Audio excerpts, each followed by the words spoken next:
Hi, எல்லாரும் எப்படி இருக்கிறீங்கள்? எல்லாரையும் திரும்ப இந்த யூடியூப் சேனலூடாக சந்திக்கிறதுல எங்களுக்கு ரொம்ப சந்தோஷம். இன்றைக்கும் இன்னொரு என்டர்டெயின்மெண்ட் வீடியோ ஊடாக நாங்கள் உங்களை சந்திக்க போகிறோம். ஸோ பார்த்தீங்களன்னு சொன்னால் இந்த சேனலை பற்றி ஆல்ரெடி நாங்கள் உங்களுக்கு கனத்தடவை சொல்லியிருக்கிறோம். ஹெல்த் கேர் இன்ஜினியரிங்னு சொல்கிறது வந்து ஒரு ஹெல்த் கேர் ரிலேட்டடான ஒரு டெக்னாலஜி சேனல், ஹெல்த் டெக் சேனல்னு சொல்லலாம்.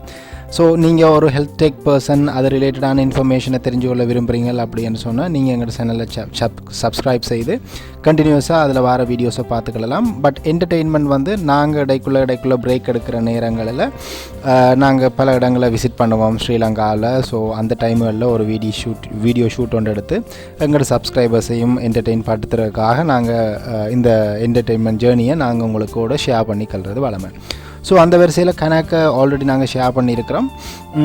நீங்கள் எங்கள் சேனல்லையே ஆல்ரெடி பார்த்துக்கலாம், என்டர்டெயின்மெண்ட் பிளேலிஸ்ட் இருக்குது. அந்த வகையில் நாங்கள் இன்றைக்கு உங்களுக்கு சேனலில் காட்டுற வீடியோ வந்து பார்த்திங்கன்னா ராகம என்ற இடத்துல இருக்கிற ஒரு ஃபேமஸான ஒரு சர்ச் உண்டு, ரைட்? ஸோ ராகமன்னு சொல்கிற ஒரு இடம் வந்து கன பேருக்கு தெரிஞ்சிருக்கும். ஸ்ரீலங்காவை விசிட் பண்ண ஆக்களுக்கு கொழும்புக்கு முன்னால் இருக்கிற ஒரு இடம் உண்டு. இப்போ நீங்கள் ஜெஃப்னா இல்லாட்டி மன்னார், பேசால, தலைமன்னார் அந்த மாதிரி இடங்கள்லேருந்து வார நேரங்களில் கொழும்புக்கு முன்னாடியே இருக்குது. பட் கொழும்பில் இருந்து நீங்கள் ஏர்போர்ட்டில் இருந்து நீங்கள் போகிறண்டா கூட குயிக்காக போயிடலாம்.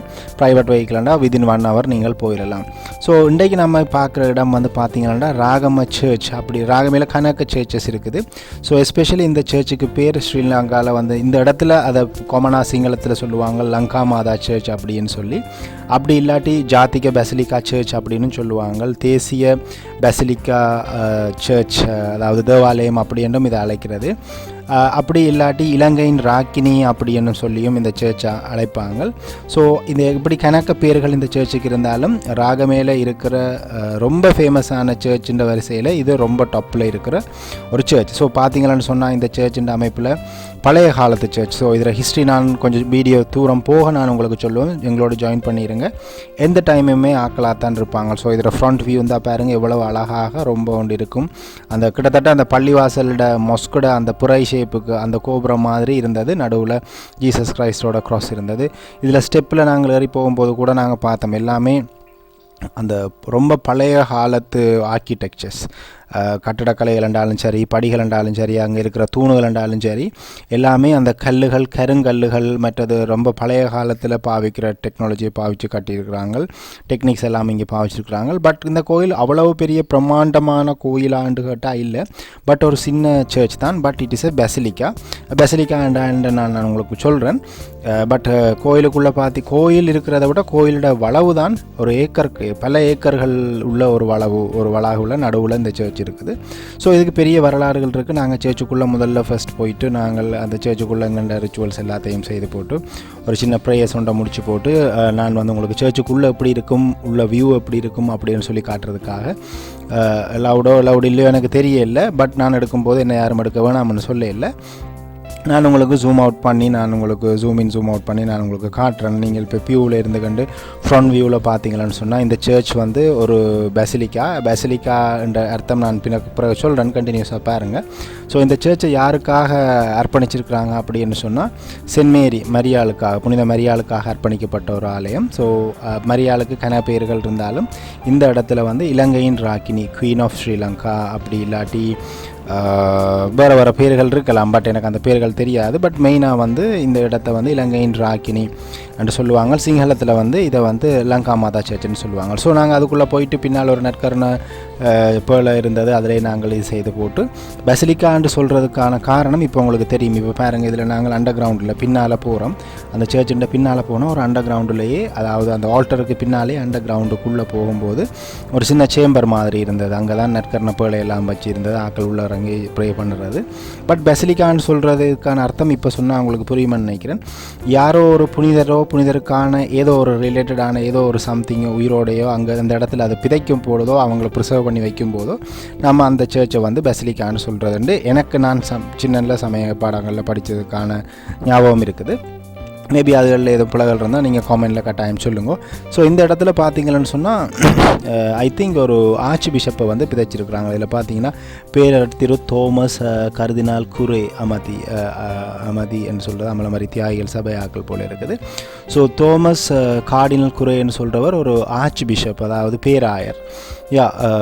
ஆர்ச் பிஷப் ஆஃப் ஸ்ரீலங்கா, ஸ்ரீலங்காவுக்காக வத்திக்கானால் நியமிக்கப்பட்ட ஒரு பேராயர். அவரை வந்து இங்கே உயிரோடு பிதைச்சிருக்கிறாங்க.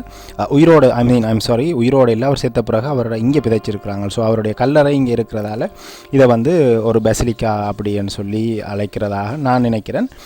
இது எதுவும் பிள்ளை இல்லாட்டி இதுக்கு வேறு ஏதாவது ஹிஸ்ட்ரிகள் இருந்தால் கட்டாயம் நீங்கள் காமெண்ட்டில் ஷேர் பண்ணுங்க.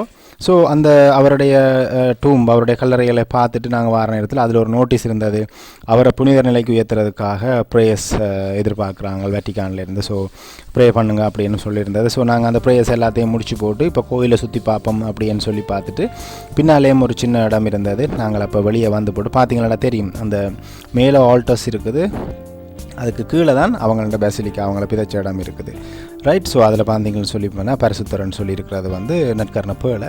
ஸோ உள்ள எல்லாம் சுற்றி பார்த்துட்டு சின்ன கோயில் தான், பெரிய கோயில் இல்லை, சின்ன கோயில் தான். நாங்கள் அதெல்லாம் பார்த்துட்டு இப்போ கோயிலோட வளவை பார்ப்போம்னு தான் வெளியே இறங்கி எங்களோட ரவுண்ட்ஸாக ஆரம்பிக்கிறோம். சரியோ.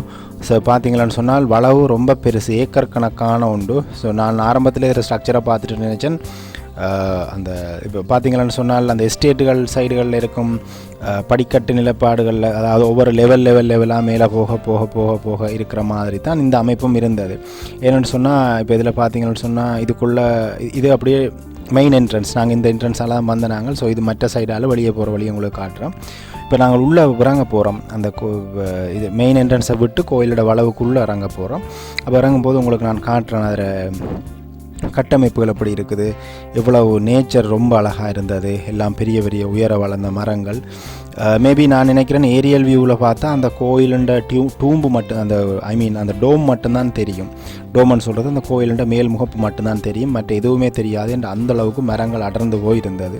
நல்ல உயர மரந்த வளர்ந்தாங்க, சரியான வயதான மரங்கள், புது மரங்களும் இல்லை, ரொம்ப வளர்ந்த மரங்கள். ஸோ கட்டாயம் மேலே அந்த ஏரியல் வியூ இல்லாட்டி பேர்ட்ஸ் வியூவில் இருந்து பார்த்தா கூட கோயிலோட டோம் மட்டும்தான் தெரியறதுக்கான சான்சஸ் இருக்குது, வேறு எதுவுமே தெரியாது. அந்தளவுக்கு பச்சை பசேரண்டு ரொம்ப வளர்ந்த மரங்கள் இருந்தது. ஸோ உள்ளே இறங்குவோம் அப்படின்னு சொல்லி போட்டு நாங்கள் பார்த்தா எங்களுக்கு எந்த பக்கத்தால் ஸ்டார்ட் பண்ணுறன்ற ஒரு ஐடியா கூட இருக்கல. என்னென்னு சொல்லி பார்த்தீங்கன்னா அந்தளவுக்கு சுற்றி வர இடங்கள் தான், ஒரு கார்டனுக்குள்ளே போன மாதிரி. இப்போ பெருதனியாக கார்டன் போனால் எந்த மாதிரி ஒரு ஃபீல் வரும், எந்த பக்கத்தாலடா ஸ்டார்ட் பண்ணுறது, எதையும் மிஸ் பண்ணிடாமல் இருக்கணும்ன்றதுக்காக ஏதாவது ஒரு பக்கத்தை அடையாளம் வச்சு ஸ்டார்ட் பண்ணுவோம் அப்படின்னு சொல்லி பார்த்தால் முன்னும் நாங்கள் டிசைட் ஆகலை. ஸோ திரும்ப வெளியே வந்து கோயிலோட முகப்பை பார்த்துட்டு நாங்களும் சில செல்ஃபிகள், ஃபோட்டோ ஷூட்டுகள் எடுத்துகிட்டு பாருங்கள் அப்போ அந்த கோயிலோட முகப்பு எவ்வளோ அழகாக இருக்குன்னு சொல்லி. பட் அது கொஞ்சம் வித்தியாசமாக இருந்தது எனக்கு வந்து அந்த பார்க்க அந்த அந்த டோம் வந்து அந்த ஒரு பெரிய அந்த லைக் அந்த பள்ளிவாசல்களில் இருக்கிற மாதிரி அந்த ஒரு புரை வடிவம் மாதிரி, அதாவது அந்த ஒரு மேலே ஒரு விதைச்சு கவுட்டு போட்ட மாதிரி வந்து இருந்து அதுக்குரிய இருந்தது. பட் ஒரு வித்தியாசமான ஒரு ஷேப் உண்டு. ஈவன் அந்த க்ராஸில் இருக்கிற ஜீசஸ் கிரைஸ்டோட உருவங்கள் கூட கொஞ்சம் வித்தியாசமாக இருந்தது. பட் மேபி அது பழைய ஆர்கிடெக்சராக இருக்கிறதுக்கான சான்சஸ் இருக்கலாம். பாருங்கள் எல்லா வியூவில் இருந்தும் பார்க்கும்போது அது எப்படி பார்த்தாலும் ஒரு மாடர்னான ஒரு புது கட்டிடக்கலை இல்லை, அது ரொம்ப காலத்துக்குரிய பழையமையான ஒரு கட்டிடக்கலை. அந்த சைடுகள் எல்லாம் நான் உங்களுக்கு போய் காட்டுவேன். ஒவ்வொன்றும் வந்து இலங்கையில் எப்படி கிறிஸ்டியானிட்டி, அதுவும் எஸ்பெஷலி கத்தோலிசம் எப்படி பரவுனது, யார் யார் சப்போர்ட் பண்ணினாங்கள், அந்த காலத்து பழைய வரலாறுகள் எல்லாம் ஒரு கல்களில் மார்பிள்களில் பொறிக்கப்பட்டிருக்கு. ரைட். ஸோ நாங்கள் ஒரு மாதிரி டிசைட் பண்ணி ஏதாவது ஒரு சைடால் முதலாவது இடது பக்கத்தில் இருந்து நம்ம வடிவாக பார்த்துட்டு போயிட்டு இப்போ இந்த வலது பக்கத்தால் திரும்ப சுற்றி அடிச்சுட்டு இங்கே வருவோம் அப்படின்னு டிசைட் பண்ணிவிட்டு இடது பக்கம் தான் நாங்கள் ஸ்டார்ட் பண்ணுறோம். ஸோ அப்படி இருந்தாலும் இங்கே பார்த்தீங்கன்னா பார்க்கிங் அது எல்லாம் இருந்தது. ஸோ அதெல்லாத்தையும் கடந்து நாங்கள் உள்ளே இறங்குறோம். உள்ளே இறங்கி பார்த்தா கண்ணு கட்டின தூரம் வரைக்கும் பாதைகள், ஆக்கள் நடந்து போகிறதுக்கான பாதைகள் வந்தேன்னு பார்த்தீங்கன்னா லேயர்ஸாக. இப்போ இது பார்த்தீங்கன்னா இது மேல் மட்டத்தில் இருக்கிறது. இது அப்படியே இந்த பாதையில் போனீங்கன்னா அப்படியே கொஞ்சம் சுற்றி வர இறங்கி அப்படியே ஸ்லோப்பாக போகும் பாருங்கள். இப்போ பாதை நேராக தெரியலை, அப்படியே இறங்கி ஒரு ஸ்லோப்பாக போய் கீழே இறங்குது. என் படிக்கட்டு மாதிரி லெவல்கள் கீழே போய்கிட்டே இருக்குது. இன்னொரு பிரமிக்கத்தக்க விஷயம்னு சொன்னால் சுற்றி வர கணக்க ரப்பர் தோட்டங்கள். இந்த கோயிலுக்கான தோட்டத்திலேயே வந்து கோயிலுக்கான வளவிலேயே வந்து அவங்களோட கண்ட்ரோல்லேயே கணக்க ரப்பர் மரங்கள் வச்சு ரப்பர் எஸ்டேட்டுகள் இருந்தது. அங்கேயே ஆக்கள் இருக்காங்க, அதெல்லாம் பின்னுக்கு வரும், கட்டாயம் தொடர்ச்சியாக பாருங்க. ஸோ நாங்கள் நடப்போம், உள்ளே என்னென்ன இருக்குது அப்படின்னு சொல்லி பார்ப்போம். பட் எப்படி இருந்தாலும் ரொம்ப அழகான ஒரு இயற்கையான ஒரு என்வாயன்மெண்ட், ரொம்ப பீஸ்ஃபுல்லான என்வாயன்மெண்ட், எந்த சத்தம் சந்தடிமை எதுவுமே இல்லை. ஈவன் நாங்கள் போயிருந்த நேரங்களில் கூட மாஸ் கூட நடக்கையில். பட் அது மாஸ் டைமுகள் வேறு போல இருக்குது. நாங்கள் போன டைம் நாங்கள் பிளான் பண்ணி போகல மாசுக்கு போகணும்னு சொல்லி பூசைக்கு.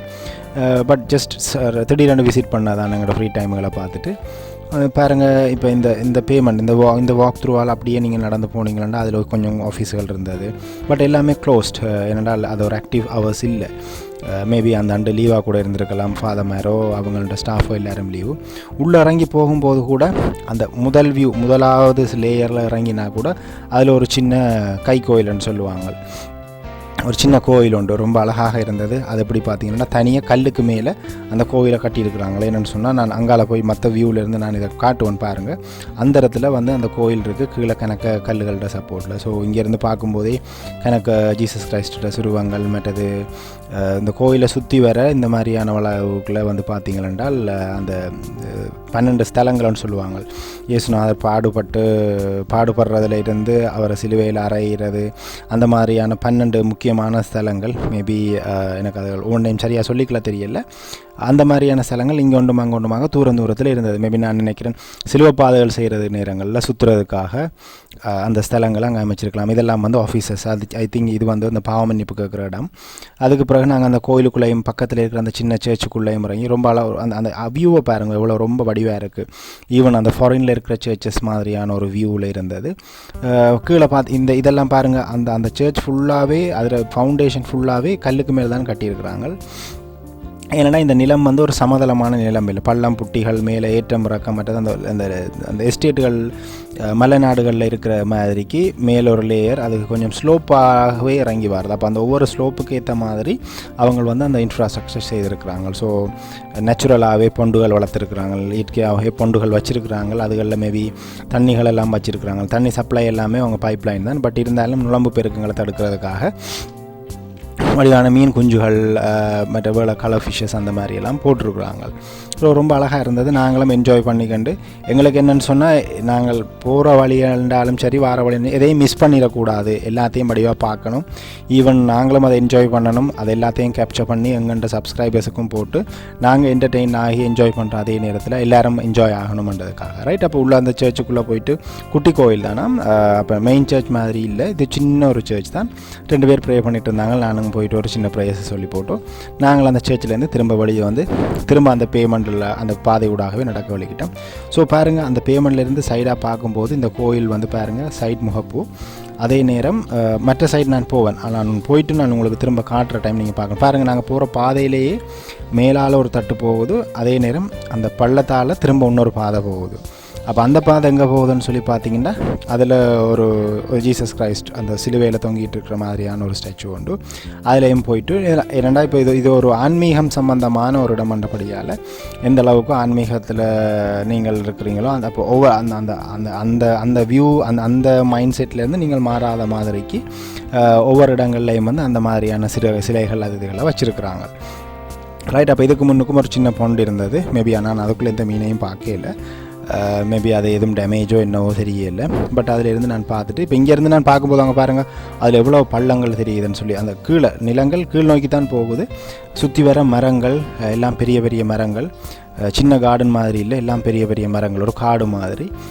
அப்போ இதில் நாங்கள் ப்ரேயரை முடித்து போட்டு ஒரே சுற்றி வர ஒரே ப்ரேயராக தான் இருந்தது அன்றைக்கு. ப்ரேயரை முடிச்சு போட்டு பாருங்கள். இது நாங்கள் அப்போது போன அந்த சர்ச், அந்த சின்ன சர்ச் இங்கேருந்து பார்க்கும்போது ரொம்ப ஒரு அழகானது. பட் அந்த கல்லுக்கு மேலேயே தான் அதை கட்டியிருக்கிறாங்க. ஸோ கண்டினியூஸாக நாங்கள் அந்த பேமெண்ட்லேயே நடப்போம் அப்படின்னு சொல்லி நடக்கும்போது நாங்கள் பார்த்த இடங்கள் பாருங்கள் எவ்வளோ அழகாக இருக்குது. இப்போ நாங்கள் என்னென்னா அந்த முன்னுக்கு ப்ரேயரை செய்து போட்டு இப்போ வந்த வழியிலேயே திரும்ப வாரோம். ஏன் அந்த வழி அங்கால போகையில் என்ன அதோட அந்த பாதை கட், அதுக்கு பிறகு ரொம்ப ஸ்டீப் டவுன். அப்படியே பாருங்கள், இந்த பாருங்கள் எவ்வளோ பள்ளமாக இருக்குது.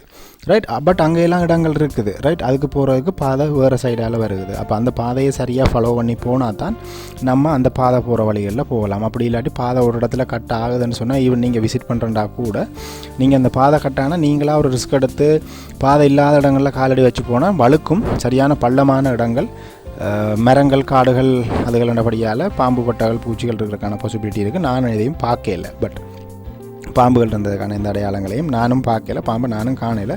பட் இருக்கலாம். மற்றது பார்த்தீங்கன்னா இது பார்த்தீங்கன்னு சொன்னால் ரொம்ப நேச்சரான ஒரு பார்க் மாதிரி இருக்குன்றதுக்காக மோஸ்ட் ஆஃப் த டைம் நான் பார்த்தது எல்லாமே கப்புள்ஸ். என்ன நான் போன டைம் ஒரு ஆஃப் சீசன் டைமோ இல்லாட்டி நான் ஆக்டிவ் ஹவுஸோ தெரியல. பட் கப்புள்ஸ் தான் வந்திருந்தவங்க. பட் எல்லாருமே வந்து டீசெண்டாக தான் பிஹேவ் பண்ணியிருந்தாங்க. அங்கேயும் இங்கேயும் வந்து பார்த்தீங்கன்னு சொன்னால் டீசெண்டாக பிஹேவ் பண்ணுறதுக்கான பதாதைகள் போர்டுகள் எல்லாம் போட்டிருந்தாங்க. இன்டீசெண்டாக பிஹேவ் பண்ண வேண்டாம். என்னென்னா இப்போ இதுக்குள்ளே வந்து பார்த்தீங்கன்னு சொன்னால் சர்ச்சை விட்டு வெளியே வந்துட்டால் இதுகளுக்குள்ளே எல்லாம் சிசிடிவி கேமரா